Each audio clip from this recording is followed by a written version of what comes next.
Patna airport, जिसे जयप्रकाश नारायण अंतर्राष्ट्रीय हवाई अड्डा भी कहा जाता है, ये बिहार का प्रमुख और भारत का 20वां सबसे व्यस्त हवाई अड्डा है, जिसका नाम स्वतंत्रता सेनानी जयप्रकाश नारायण के नाम पर रखा गया है। ये हवाई अड्डा राज्य की राजधानी पटना को देश के विभिन्न हिस्सों से जोड़ता है और बिहार की हवाई यात्रा का मुख्य केंद्र है।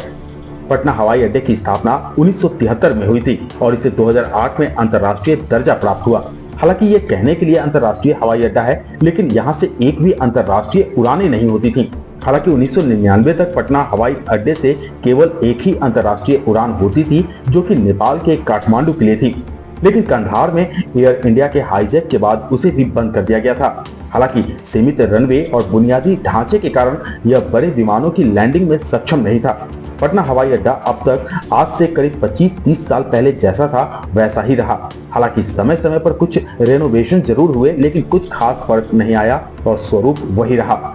बात अगर पटना हवाई अड्डे से विमानों की आवाजाही की करें तो पहले पटना से 2 ही विमान उड़ान भरते थे।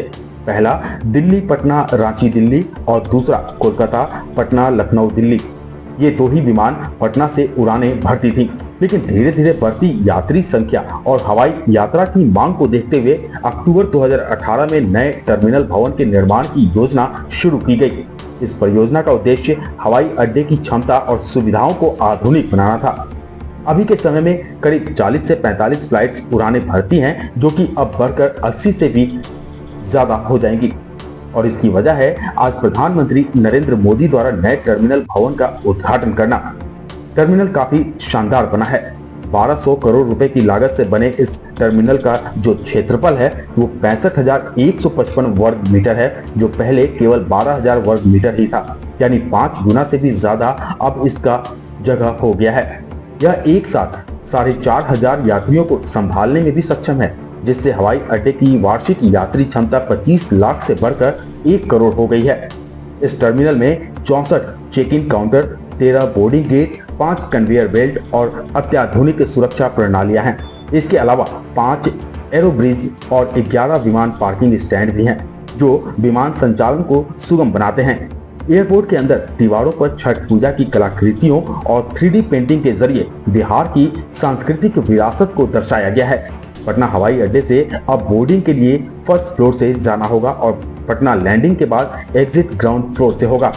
पटना एयरपोर्ट पर मल्टी लेवल पार्किंग बनाई गई है, जिसमें 750 गाड़ियां एक साथ पार्क हो सकेंगी।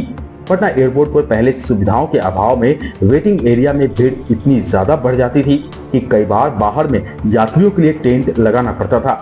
हालांकि दरभंगा एयरपोर्ट के बनने के बाद पटना एयरपोर्ट से भीड़ कम हुई। जयप्रकाश नारायण अंतर्राष्ट्रीय हवाई अड्डे का नया टर्मिनल बिहार की हवाई यात्रा को नई ऊंचाइयों पर ले जाएगा। आधुनिक सुविधाओं और सांस्कृतिक विरासत के समावेश के साथ यह टर्मिनल राज्य के आर्थिक, पर्यटन और सामाजिक विकास में महत्वपूर्ण भूमिका निभाएगा। इस खबर में फिलहाल इतना ही। इस खबर पर आप अपनी राय हमें कमेंट बॉक्स में कमेंट कर जरूर बताएं। देश और दुनिया की तमाम खबरों के लिए आप इंडिया आज को सब्सक्राइब करें और देखते रहें इंडिया आज।